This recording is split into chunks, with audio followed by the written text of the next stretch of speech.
بسم الله الرحمن الرحيم لا حول ولا قوة إلا بالله العلي العظيم الحمد لله رب العالمين وصلى الله على سيدنا ونبينا أبي القاسم المصطفى محمد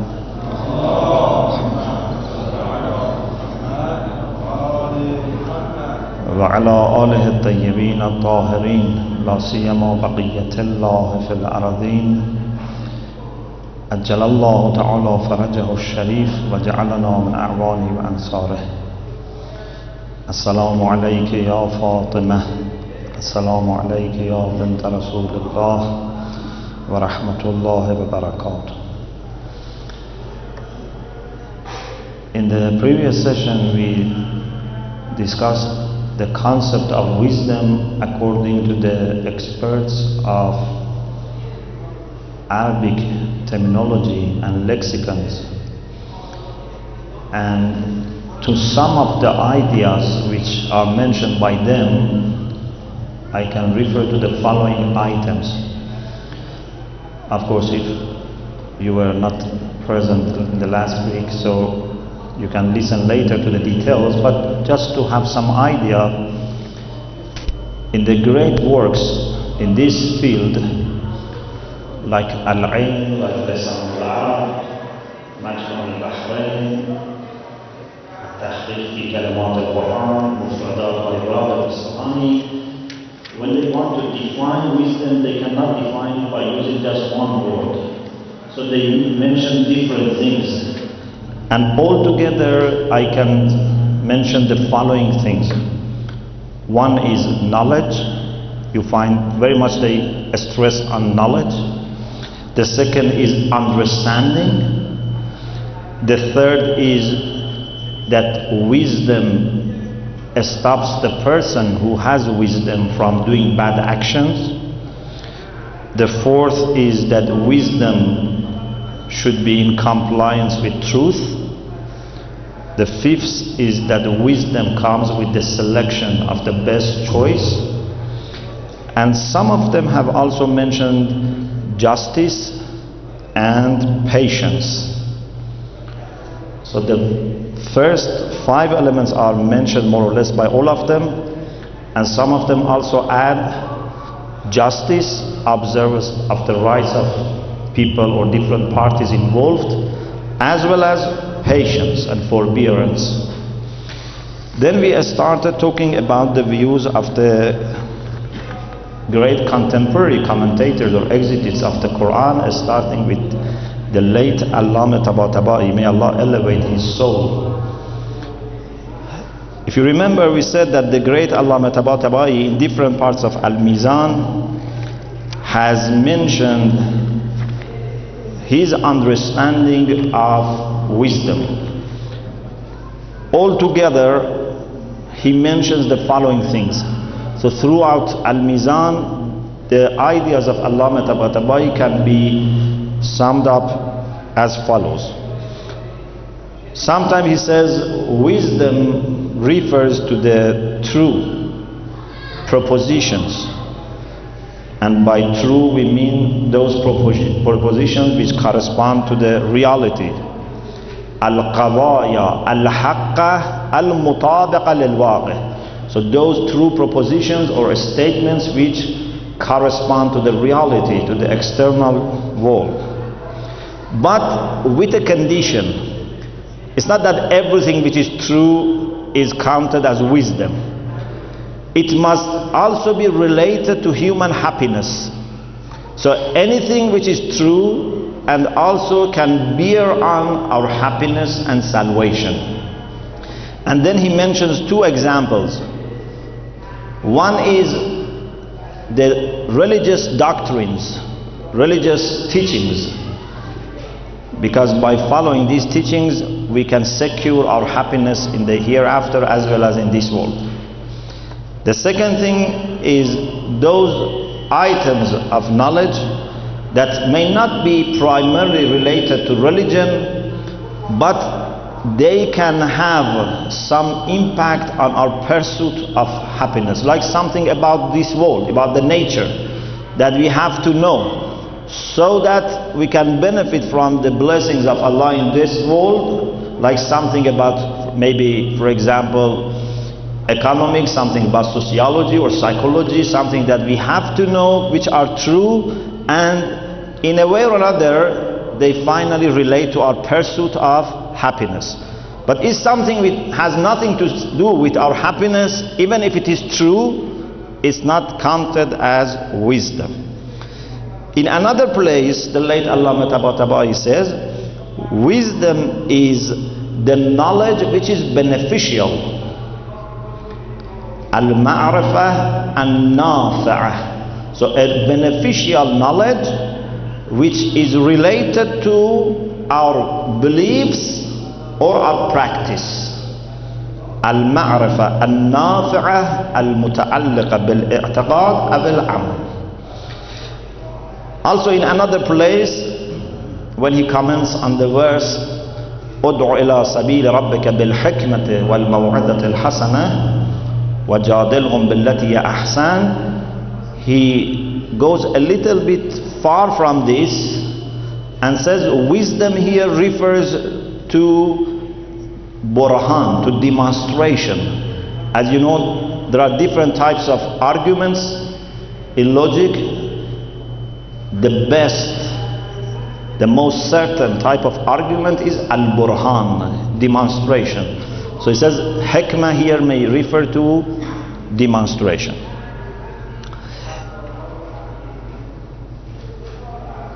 This is the view of Allama. So altogether the Allama is very much concerned with justice, but a justice which has some practical implications.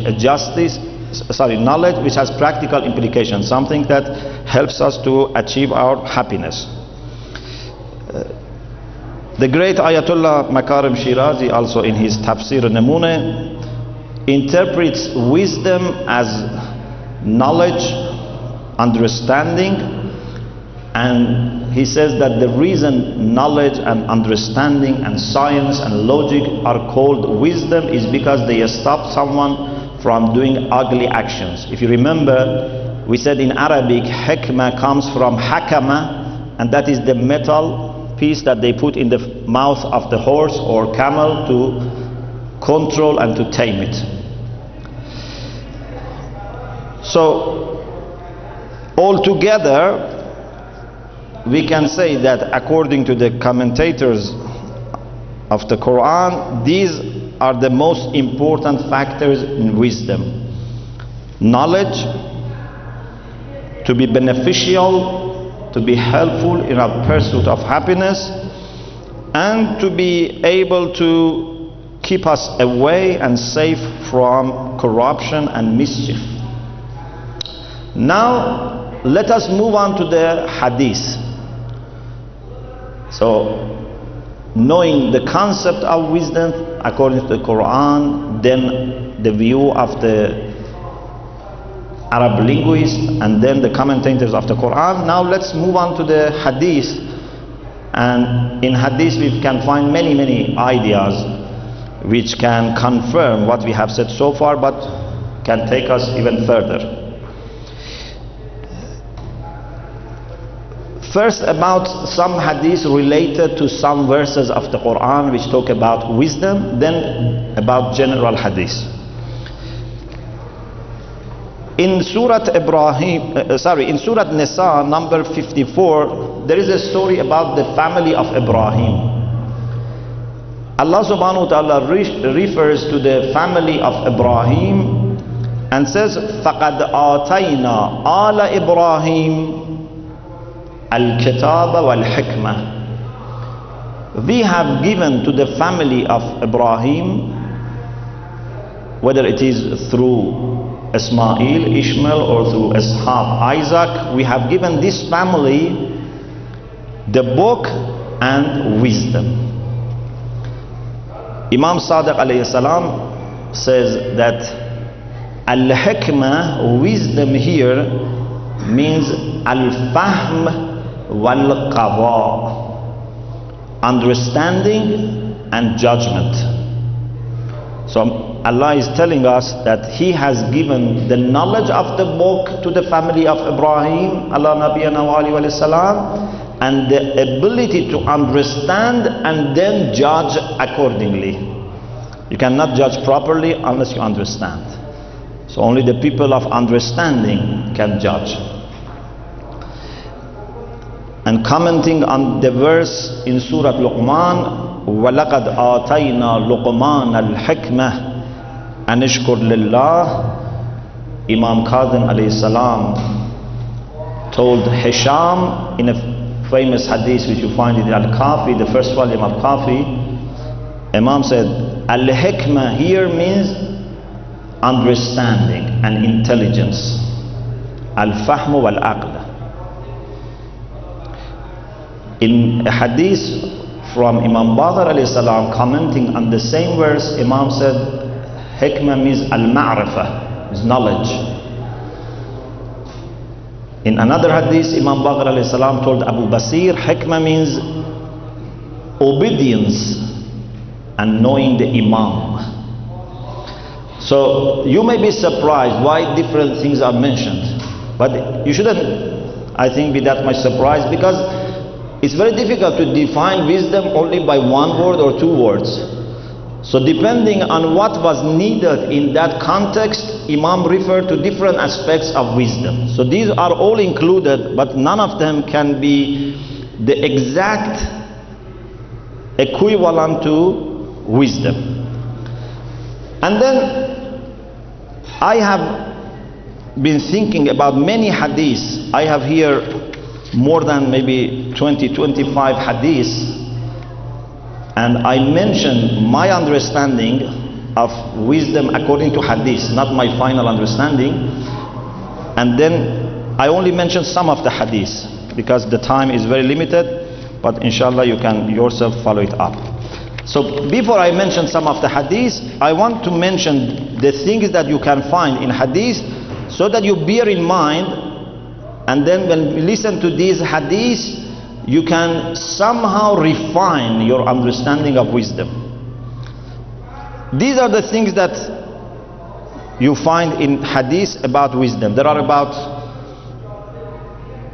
12 different items that you can find in hadith. Some of them are the same as what we found in the views of Allama Tabatabai or people like Ar-Raghib and the author of Lisan al-Arab. Some are different. So we find more details here. One thing that definitely we find in hadith about wisdom is understanding. I have already said something about the difference between knowing and understanding. Another thing that we find is knowledge. Another thing that we find in hadith about wisdom is that wisdom should lead to obedience. A wise person is not the one who knows and understands and then disobeys what he understands. He must be obedient to the truth and to the true who is Allah subhanahu wa ta'ala. And also, after obedience, fear of God. A wise person is a person who is very cautious and a person who has fear of God, of course in a positive sense. To the extent that in some hadith it has been said that Ra'sul Hikmah Makhafatullah. The root of wisdom, the very foundation of wisdom is to fear Allah subhanahu wa ta'ala. If you are careless about Allah subhanahu wa ta'ala and His will, you cannot be a wise person. Another thing that we find in hadith is that the wisdom primarily is related to the heart. Wisdom is not something which is on the tongue primarily. It can appear on the tongue, as we will explain. But initially, primarily, it is something which settles in your heart. Not tongue, not even mind. Knowledge is about mind sometimes, depending on different types of knowledge. But the conceptual knowledge is about mind. But wisdom is a quality in the heart. Of course, it needs and requires knowledge, but it's a quality of the heart. Another thing that we find in our hadith is that wisdom comes with patience. We had it in the book Al-Ain also. Wisdom comes with tolerance. This is also important. Inshallah, I will mention hadith. A wise person is not an aggressive person who fights with everyone. A wise person is patient and know how to deal with different people so that he can have a peaceful relation with the people. Of course, there can be always exceptions, but the general principle is tolerance or al-mudarat. And also to have good trait of character, to be moderate, ar-rifq, to the extent that in one hadith says ar-rifq ra'sul hikmah, like makhafatullah ra'sul hikmah, also rifq, to be moderate, to be zealot, to be extremist is a sign of not being wise. A wise person doesn't go to extremes. He always strikes the balance between different positions. Another thing that we find in hadith is that the wisdom needs experience. A wise person is the one who has been through many experiences. A naive person is not possible to be wise. Or a child who hasn't been through different circumstances and conditions cannot be wise unless it is given by Allah subhanahu wa ta'ala, and that is of course different. But if you are trying to achieve wisdom, you need to increase your experience, and this is very important. So a wise person is the one who has lots of experiences in different fields, and above all, the one who has met many people in different ranks. Sometimes you find among the students, even in the seminary, that they have only experience of attending the lectures of one teacher. Only one teacher, they always attend his lecture. Of course, that teacher can be a great teacher, but I think this stops the development of wisdom in you. You have to attend different lectures. Not every day you change your teacher, but over years you have to listen to different scholars, to benefit from different scholars, read the books of different scholars, so that you broaden your mind. Don't get stuck with one person. Apart from Masumah, no person is perfect. You need to go to different scholars, benefit from their experiences, from their insights, from their ideas. Meet different people.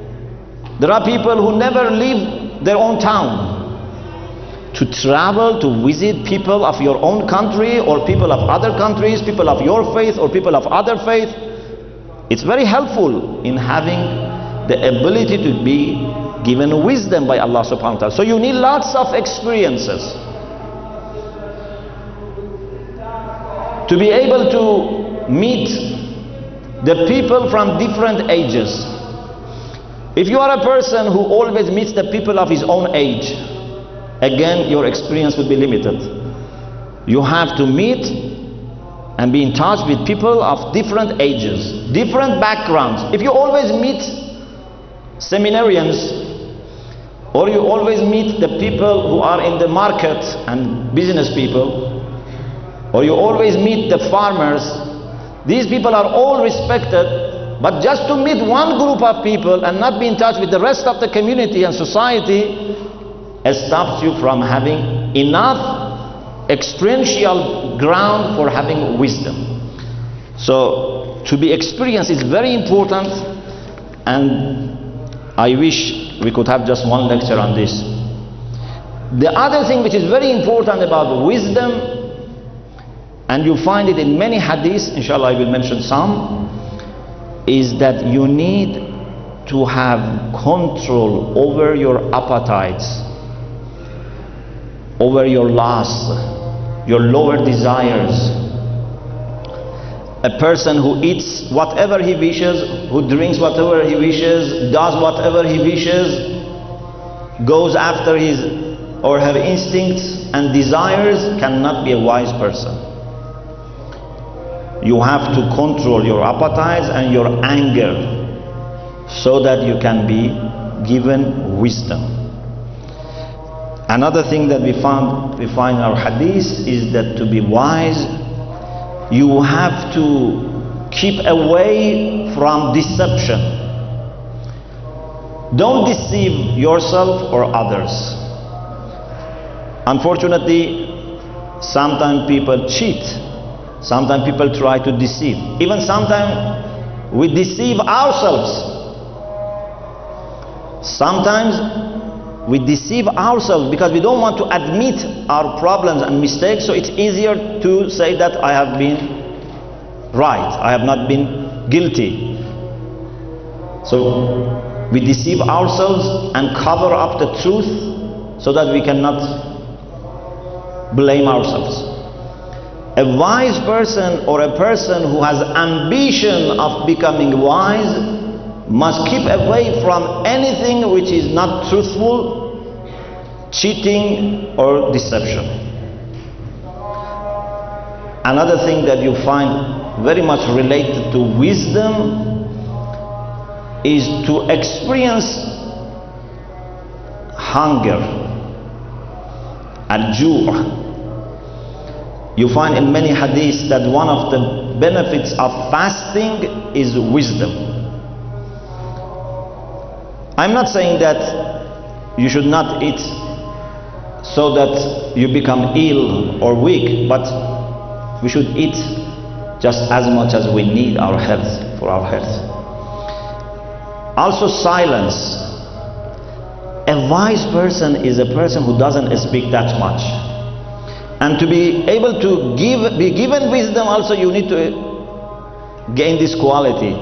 We should reduce our words so that our heart can be at rest and can digest, can understand, and maybe inshallah Allah subhanahu wa ta'ala then would ignite the light of wisdom in your heart. So this is also something very important. The other thing that you find related to wisdom is to be humble, humility. The person who is arrogant cannot be wise. If you want to have wisdom, you have to learn how to be humble. And the other thing is that the people who are wise, and also the people who have the ambition to be wise, should get lessons from the lives of others. A wise person doesn't wait till he himself does something and then learns what he should do the next time. Sometimes maybe there is no next time. Maybe it's too late. You have to benefit from the lives of others. Get lesson from their experiences, whether good or bad. Their good experiences can help you to follow them. The bad experiences also can help you so that you avoid. You don't follow them. You don't get trapped in the same problem. So, now if you remember all these things that I mentioned, now we can mention some of the hadiths, inshallah. Imam Ali alayhi salam says, Al-hikmatu shajaratun tanbutu fil qalb wa tuthmiru ala al-lisan. You remember I said it's primarily related to the heart. We have many things about this. This is one hadith, the famous hadith about whoever tries to be pure for 40 days, man akhlasa lillahi arba'ina sabahan. Again, in that hadith is mentioned that Allah would create the fountains of wisdom in his heart, and then it will flow over to his tongue.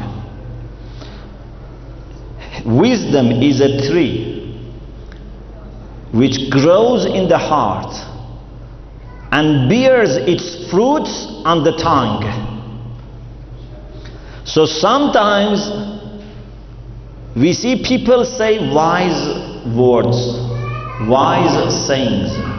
These are the fruits of wisdom. But sometimes these are the fruits which are grown in their own heart. Sometimes they have taken these fruits from other people.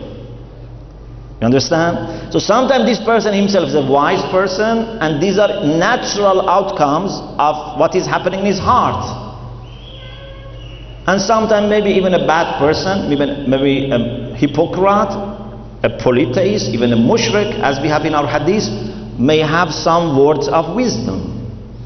You can benefit from these fruits, but there is nothing beyond.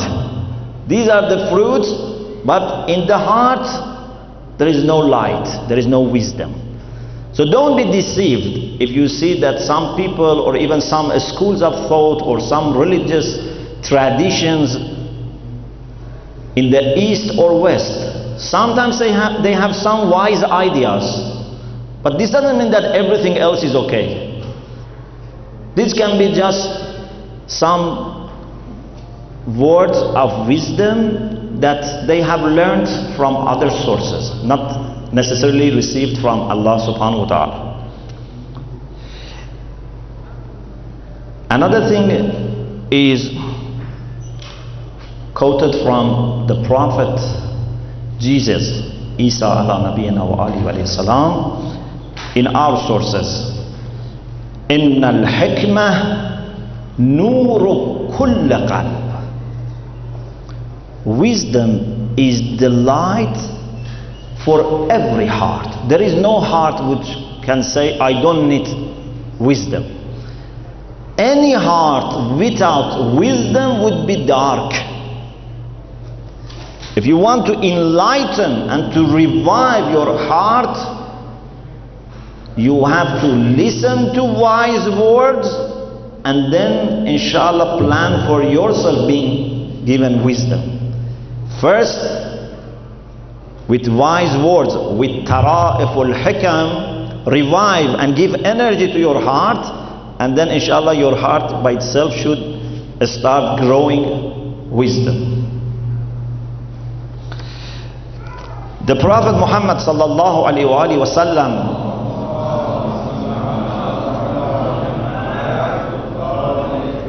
is quoted as saying, قَادَ الْحَكِيمُ أَنْ يَكُونَ النَّبِيَّ. The wise people come in the rank next to the prophets, to the extent that they are very close to be a prophet. They may not be a prophet necessarily, like Luqman. Luqman was not a prophet, but he was a hakim, he was a wise person. But the Prophet says, those who are hakim, those who are wise, they are very close to the position of prophethood.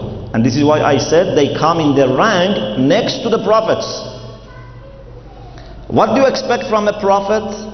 A prophet is not just a person who is knowledgeable. A prophet is the one who has ability to tell you what is the most useful for you, what is the most beneficial way of securing your interests. A prophet is the one who can be your leader. After the prophets, then we come to the wise people. Imam Ali alayhi salam said, Al-Hukama, and I'm sure you agree with me that Hukama doesn't mean philosophers.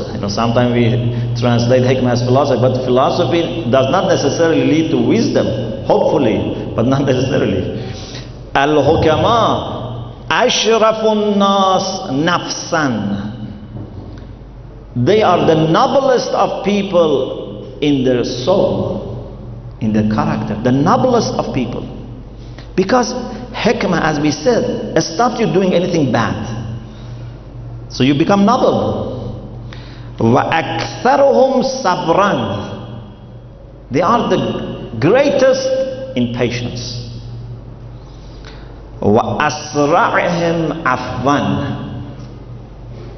They are the fastest in forgiving. If someone wrongs them, they forgive very quickly.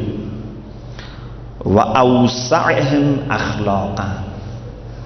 They are very open, very much accommodating people with different maybe attitude, different types of character. They are very good in their temper, very tolerant. The Prophet Muhammad sallallahu alaihi wasallam also said, "La hakima illa dhu tajribah." There is no wise person unless he has experience. And it's clear that when I say experience, it's not just to have one experience. You can say tajriba means one. No, dhu tajriba means that you must be an experienced person. Not just, to say, I have one day one experience of meeting someone. No. You have to be through many different circumstances and different environments, different types of people. And that is the time that then you know what to do. Imam Ali alayhi salam said, Al-hikmatu dhallatul mu'min fatlubuha walau inda al-mushrik. Al-hikmah dhallatul mu'min. Hikmah is something that a mu'min has lost and is looking for. Even if you find wisdom with a person who is a polytheist, who is not faithful, go and take. Even if you want wisdom with Ahl al-Nifaq in another hadith, go and take. Another hadith is again from the Prophet sallallahu alaihi wasallam. Look at this beautiful hadith. This is about the idea of tolerance that I said. لَيْسَ بِحَكِيمٍ مَنْ لَمْ يُعَاشِرْ بِالْمَعْرُوفِ. Is not wise the one that does not treat people, does not interact with people in a good way, in a good manner.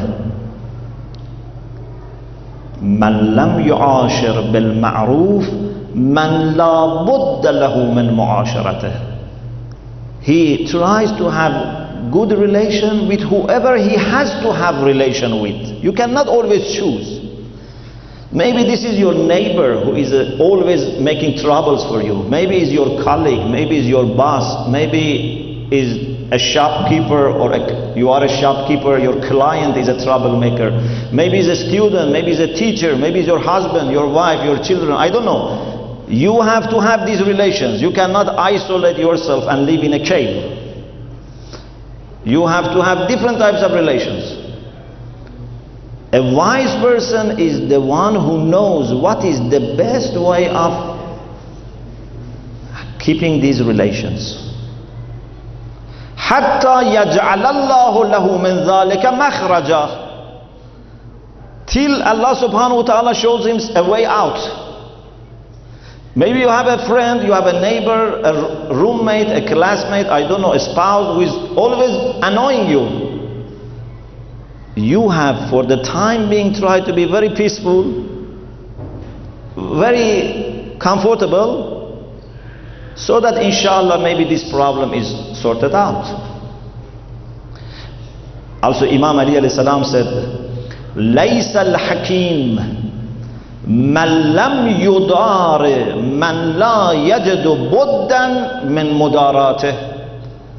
A wise person is not the one who does not show this tolerance and moderation with respect to the people that he has to be in touch with them. You have to be in touch with people. You cannot say, I don't want relation with this, I don't want relation with that, I don't want relation with that group, that part of, for example, Islamic community, that type of faith community in the world. I only want to be friends with few people in home or few people in my town. It's not possible. We have to have relation with many types of people throughout the world. So a wise person knows how to keep his principles and at the same time be able to be flexible when it's needed. Maybe one day I mentioned this, that according to some hadith, a mu'min must be like water. One of the qualities of water is that it can take any form and shape.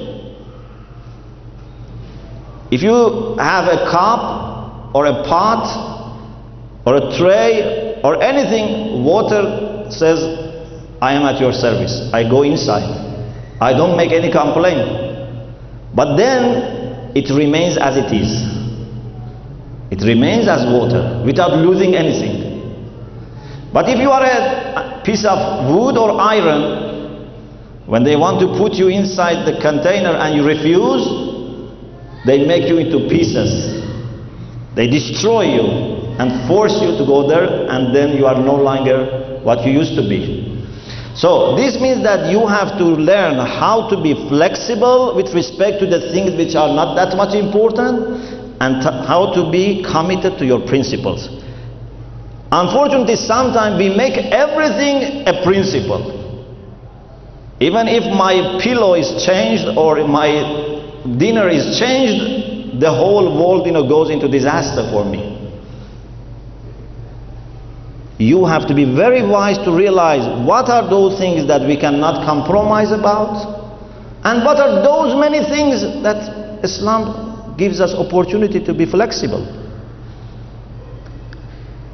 You don't need to be a practicing Muslim and then only live in Qom or in Mashhad or Najaf. You can be a practicing Muslim and live wherever you are in the world. Maybe in the whole world, maybe there could be only few exceptions that you cannot really practice your faith. Islam is a religion which is easy to practice. بُعِثْتُ عَلَى شَرِيعَةٍ سَمْحَةٍ سَهْلًا. We can easily practice Islam. You can be a practicing Muslim, a committed Muslim, a principled Muslim, and at the same time be moderate, at the same time be flexible, at the same time be tolerant. So Imam Ali said, لَيْسَ الْحَكِيمُ مَنْ لَمْ يُضَارِ مَنْ لَا يَجِدُ بُدًّا مِنْ مُدَارَاتِهِ. And the final hadith, I think we should stop here. Inshallah, I will have one more session on wisdom next week, inshallah. This hadith is again from Imam Ali alayhi salam, and says that min al-hikmah, part of wisdom, a requirement of wisdom is, Imam mentions certain things and then comes to this: la yukhalifa lisanuka qalbak. Your tongue must not be in conflict with your heart. Your tongue must comply with your heart. You cannot say something and believe something else. A wise person, as we said, must be committed to the truth. وَلَا قَوْلُكَ فِعْلَكَ. Your practice, your action must not be something and your words something else. When people listen to your words, they find them very interesting. When the people live with you, they find you very bad. And this is, why sometimes, people from distance, they look very nice. But when you go and make friendship with them or, live with them, you find no. They were just saying something, and they do quite opposite. وَلَا تَتَكَلَّمْ فِي مَا لَا تَعْلَمْ. A wise person does not say anything unless he is sure about it, unless he knows. A wise person doesn't just repeat the rumors or the ideas which are dubious or suspicious. He only says what he is sure, what he is certain. Let us stop here, and inshallah in the final session on wisdom, of course these lectures inshallah will go on, but that will be my last session inshallah next week, and inshallah other brothers will take over. In the last session inshallah I will mention my own overall judgment about wisdom, and inshallah we try to sum up with several instructions taken from hadith and the Quran about how to prepare ourselves and how to qualify ourselves to be a wise person. We pray here next to Lady Masumah salamullah alayha to Allah subhanahu wa ta'ala to forgive us all our sins and mistakes that we have committed so far. We ask Allah subhanahu wa ta'ala to enable us to serve Him truthfully all our life. And we ask Allah subhanahu wa ta'ala to make our children amongst the best followers of Islam generation by generation. May Allah subhanahu wa ta'ala heal all its brothers and sisters. May Allah forgive all the people who have passed away, especially those who have rights upon us, our scholars, our ulama, our martyrs, and the great Imam Khomeini. May Allah subhanahu wa ta'ala make the last moment of our life the best moment of our life. Wa akhiru da'wana and alhamdulillah rabbil alameen.